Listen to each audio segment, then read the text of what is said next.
towering above you and all the flames and the smoke. A billowing smoke everywhere, right? Old converted. Of course, the rocket people made us stand miles away.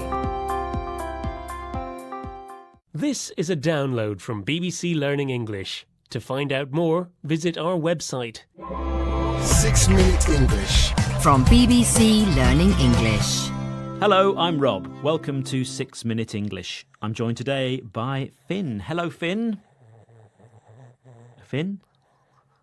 Hello, Finn. Oh, sorry, Rob. You caught me napping. It's that time of day when I need to nod off, or in other words, fall asleep.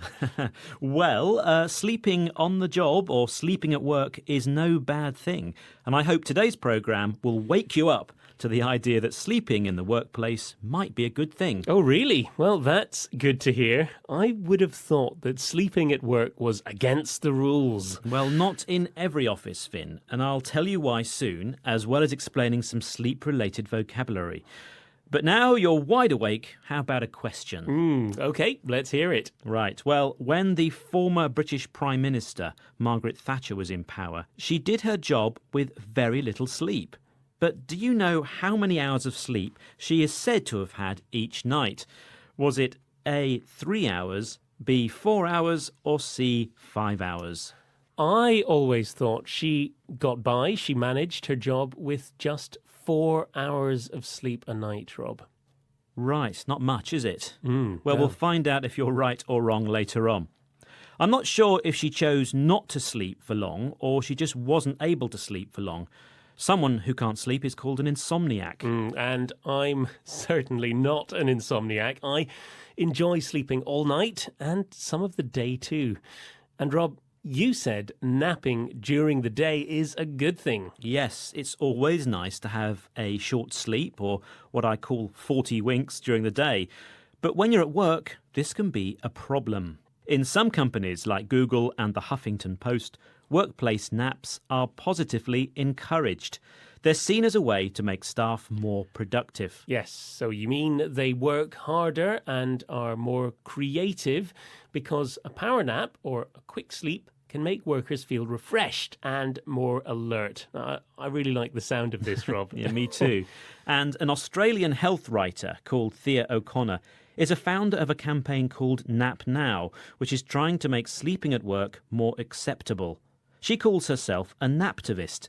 Let's hear from her now. What does she say is stopping us from doing this? I think that our culture is a bit crazy not to embrace it, and one of the reasons that we don't is our attitude. It's quite countercultural to do nothing in order to get ahead. I just really see that it's time to disrupt the prevailing work ethic, which is all about work longer and harder. Right, so she wants us to embrace, that's to accept, the idea of a workplace power nap.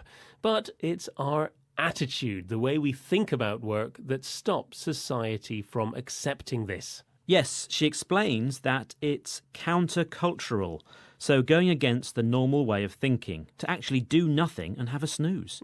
That's why she's trying to change or to disrupt our current work ethic of working longer and harder. She believes this doesn't necessarily bring better results. But Rob, is this idea just a fad, something that's popular for a short while? Maybe, but research has certainly shown that good quantity and quality of sleep is important for our well-being. A few years ago, research by the East of England Development Agency found 30% of people have their best ideas in bed, compared to just 11% who have them at their desk. It called for companies to install beds in the workplace. Right, well, there aren't any in our office that I can see yet, Rob. No.